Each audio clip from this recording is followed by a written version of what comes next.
Good morning बच्चों। Exam booster course की तो शुरुआत ऑलरेडी हो ही चुकी है और पूरे जोश, पूरे जुनून और पूरी एनर्जी के साथ हम इस पर लगे हुए हैं ताकि मैक्सिमम बेनिफिट आपके लिए हम उपलब्ध करा सकें।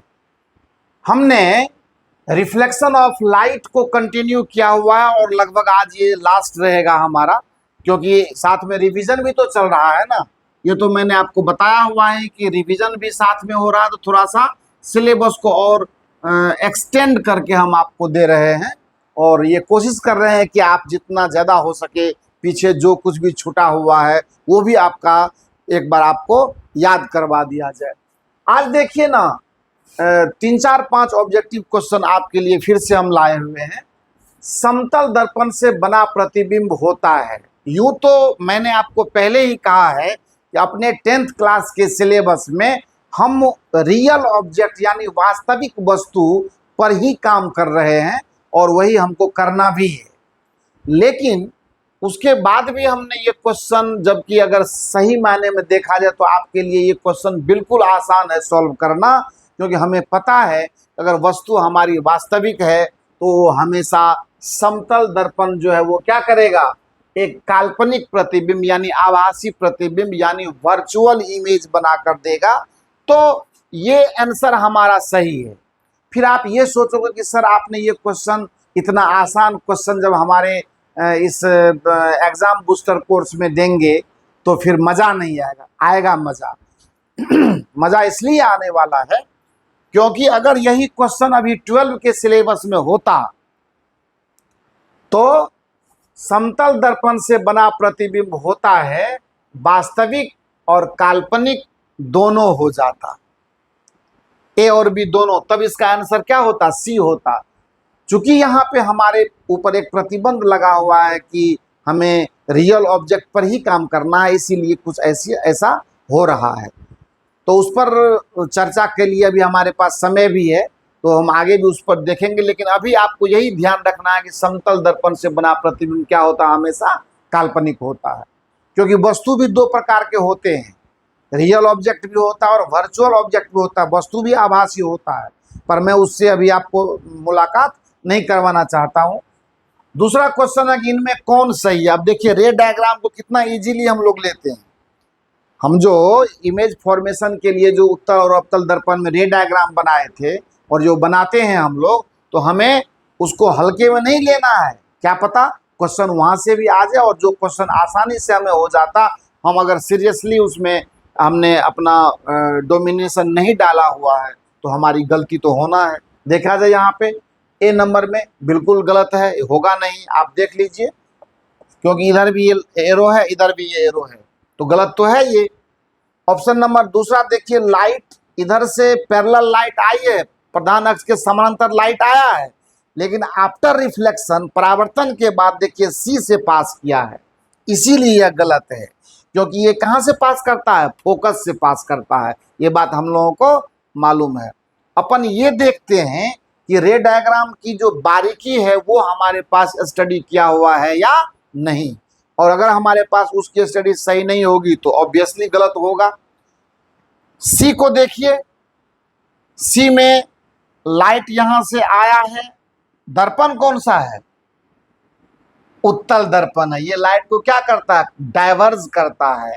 यानी इसको अगर सही तरीके से हम ड्रॉ करते तो ये लाइट कहाँ जाता, रिफ्लेक्शन के बाद इधर जाना चाहिए था इसको, लेकिन इसने इस डायरेक्शन में ले लिया है, इसीलिए यह ऑप्शन गलत है।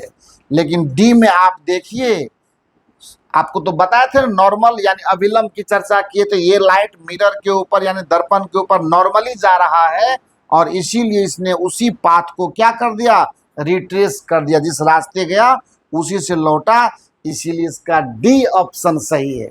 आने वाले समय में हम ये प्रयास करेंगे कि एक दिन जैसे आज आपको क्वेश्चन देते हैं तो आप इसको घर में सॉल्व करना और अगले दिन इसका हम आंसर करके देंगे आपको, तो कुछ वर्क करने का मौका मिलेगा, कुछ अपने मेमोरी पे कितनी बातें आपकी आई हुई है उसको भी रिमाइंड करने का, है ना, रिवीजन करने का। क्योंकि ये रिवीजन है, पुनरावलोकन, बार बार चीज़ों को देखना, अपने को जज करना, अपने को एग्जाम करना, ताकि आपका परफॉर्मेंस वहाँ अंतिम घाट पर बोर्ड एग्जामिनेशन में आपका परफॉर्मेंस एकदम बेहतर होना चाहिए, बस मेरी यही ख्वाहिश है।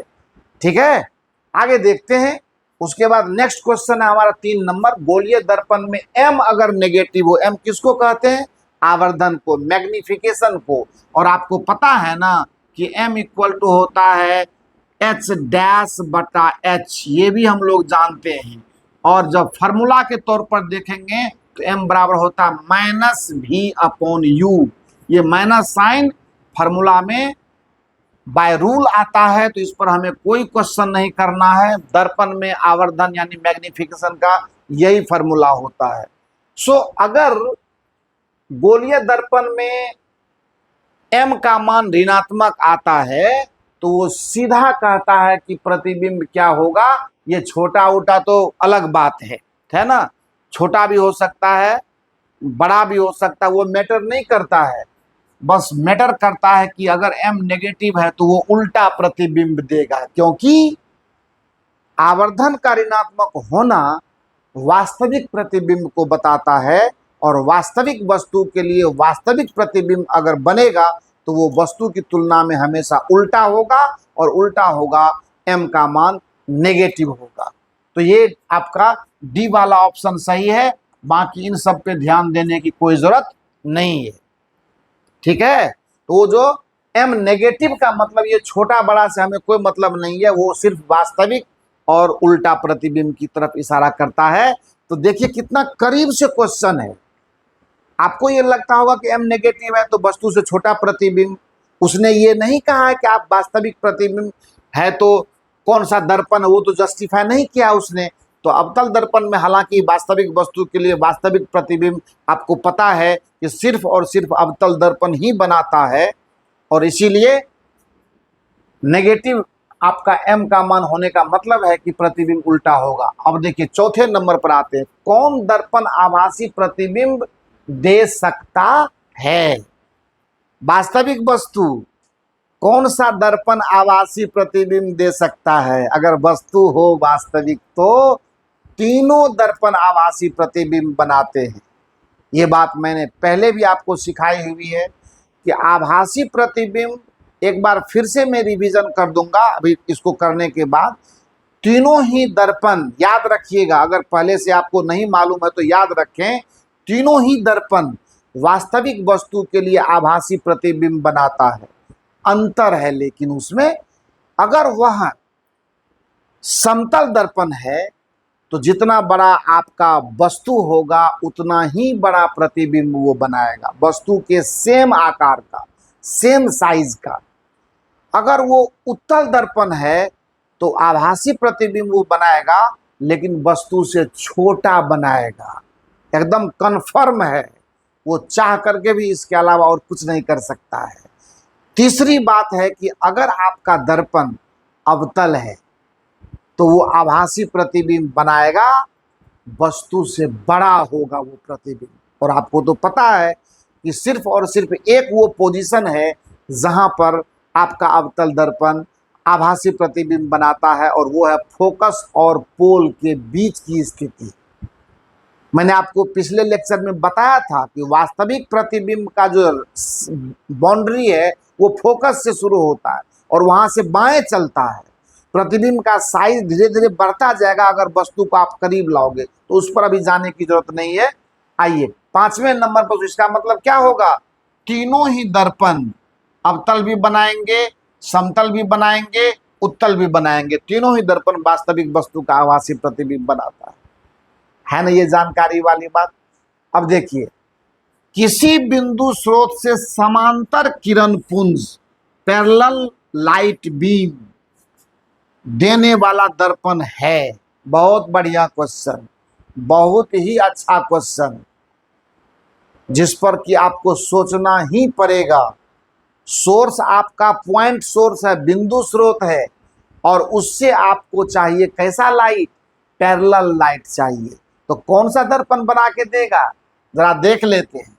ये सिर्फ और सिर्फ अवतल दर्पण के पास ये क्वालिटी है बेटा, इसके अलावा दूसरा कोई नहीं। ये लाइट ऐसे जाएगा, आफ्टर रिफ्लेक्शन ये ऐसे निकल आएगा, है ना, ये ऐसे निकल आएगा और उसी तरह से इधर से लाइट जो इंसिडेंट होगा वो भी ऐसे निकल आएगा। सो ये दोनों देख रहे हैं ना, प्रधान अक्ष के पैरेलल लाइट आ रहा है। सो एक अवतल दर्पण ही है वो जो बिंदु स्रोत, इसने पोजीशन की बात नहीं की है कि आपको कहाँ रखना है, इसने आपको सोचने का मौका दिया है। इसने आपको क्या किया है, सोचने का मौका दिया है कि ऐसा कौन सा दर्पण है जो बिंदु स्रोत के लिए पैरेलल लाइट देता है। तो देख लीजिए सामने में ये अवतल दर्पण होगा, इसमें और कोई दर्पण में आप चिन्ह लगाने की गलती नहीं करेंगे, नहीं करेंगे, नहीं करेंगे। तो कुल मिलाकर के हमने इस परावर्तन में आपको आज 5 ऑब्जेक्टिव, और अब जो भी ऑब्जेक्टिव मैंने दिया है उसमें कुछ ना कुछ बात है, समझ गए ना, उसमें कुछ ना कुछ बात है, लेकिन कुछ और नई बात हम आपसे कर लेते हैं ताकि आपको आज के लेक्चर का कुछ एक अलग एहसास हो जाए कि आज हमने जो सर के साथ डिस्कशन हुआ हमारा, सर की बातें जो हम तक पहुंची उसमें क्या हम नया सीखे। तो कुछ और बात है जो मैं आपको वर्क के तौर पर दे रहा हूं, HW के तौर पर होमवर्क के रूप में मैं आपको बताना चाहूँगा, क्योंकि कल से ये होगा नहीं, कल से हम लोग चले जाएंगे अपवर्तन में, क्योंकि रिवीजन है तो थोड़ा फास्ट करना है, लंबा सिलेबस है, पढ़ा हुआ आपको है ही, मैंने सब कुछ करके दिया है, बस एक शॉर्ट रिवीजन उस पर आपको करके देते हैं और हर दिन एग्ज़ाम के लिए आपको तैयार कर रहे हैं।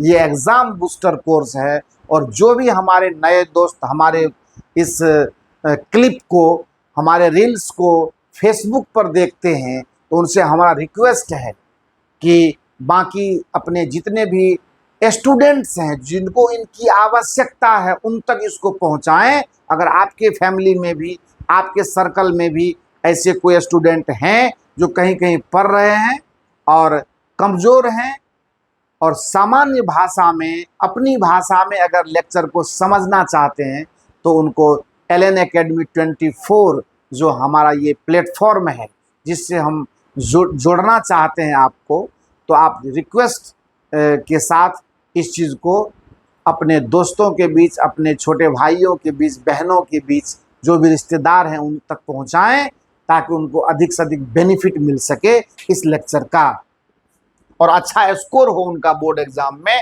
और साथ में अच्छा नॉलेज भी हो। वैल्यू नॉलेज का है, नॉलेज अगर होगा तो एग्ज़ाम अच्छा लिख ही देगा स्टूडेंट, उसमें कोई शक वाली बात नहीं है। मैं आपको बताता हूं कि आप 1/v + 1/u = 1/f, इसको प्रूफ करना आप जरूर सीख लेंगे, है ना, साबित करें, इसको सीख लेंगे आप, क्योंकि ये करना ज़रूरी मैं नहीं समझता हूँ, ये आप घर में करने का चीज़ है, आप घर में करेंगे, पर इसकी कुछ खासियत है जो मैं आपको बता दे रहा हूँ। आप अपने पैटर्न से जो भी करते हो, साइन कन्वेंशन की थोड़ी झलक मैं आपको दे देता हूँ कि इंसिडेंट यानी आपतित किरण की दिशा में सारी दूरियां मापी जाती है और ये पोल हमारा ओरिजिन यानी मूल बिंदु का काम करता है, रेफरेंस पॉइंट का काम करता है। तो इसके दाहिने आप जाएंगे, इसके डायरेक्शन में डिस्टेंस मापेंगे तो पॉजिटिव होगा, इसके अपोजिट जाएंगे तो डिस्टेंस क्या होगा, सारा डिस्टेंस तो वैसे नहीं होता, लेकिन आपको यहाँ पर तो साइन के साथ चलना है ना, तो यहाँ पॉजिटिव नेगेटिव मेंशन करना पड़ता है। उसी प्रकार से इसके ऊपर जो दूरी आप मापेंगे वो प्लस जाएगा, जो नीचे मापेंगे वो माइनस जाएगा। तो आपके हिसाब से अगर कहा जाए कि चूंकि हम लोग रियल ऑब्जेक्ट की कहानी पढ़ते हैं, इसीलिए आप ध्यान देंगे, ये अगर हमारा HO है तो ये दूरी U होगा, ये हमारा पोल है ना। अब हो सकता है C कहीं हो, F कहीं हो, तो याद रखना है कि अवतल दर्पण का जो फोकस होता है वो हमेशा नेगेटिव होता है, और ये तो आपको पहले ही बताया कि दर्पण को कहीं ले जाइए, इसके फोकल लेंथ में कोई परिवर्तन होने वाला नहीं है, तो ये सब ध्यान रखना है। दूसरी बात रह गई कि मैं इसको सॉल्व करके मैं अगर दिखाऊं आपको तो 1/v = 1/f - 1/u है, सो ये बराबर हो जाएगा क्या, u - f बटा uf। शॉर्टकट तरीका काम करने का, uf बटा u - f, ये एक जनरल फार्मूला मैं आपको करके दे रहा हूं। और अब क्या करेंगे, जब कभी भी कोई सवाल मिलेगा, चूंकि आपको बोर्ड में न्यूमेरिकल प्रॉब्लम पर भी काम करने का मौका मिल सकता है, वो भी सवाल आपको आ सकता है।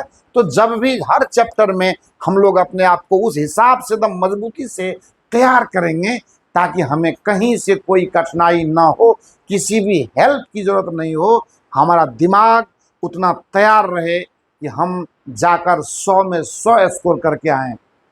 और मैं मानता हूं कि मेरे साथ काम करते हुए अगर आप स्टेट लेवल पर पोजीशन नहीं लाते हैं तो फिर मज़ा नहीं है काम करने का। आगे जो मैं आपको अभी कहूँगा कुछ नहीं, मैंने और भी तैयारी कर रखी है आपके लिए, पर आप जुड़े रहेंगे तो आपको मैक्सिमम बेनिफिट होगा।